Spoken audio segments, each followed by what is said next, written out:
जय जगन्नाथ। आज विषय हूँ नाड़ी मेलक विचार। ये नाड़ी मेलक विचार समस्त अविवाहित पुआ और झील बह पूर्व विचार कर आवश्यक, कारण नाड़ी मेलक विचार में नाग नाड़ी दोष थाए। नाग नाड़ी दोष तीन प्रकार, पृष्ठ नाड़ी, मध्यम नाड़ी, क्रूर नाड़ी। आम जो नाड़ी अर्थ कौन? नाड़ी अर्थ हूँ नक्षत्र।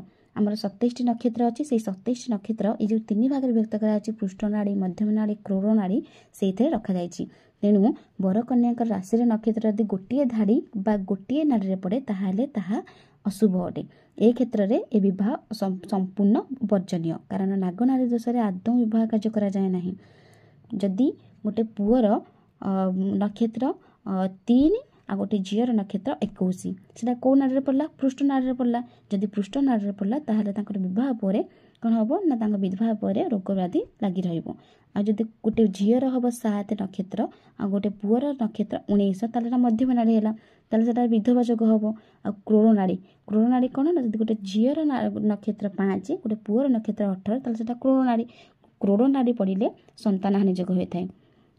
ये कही मोर भिडियोटी सारुची। जय जगन्नाथ।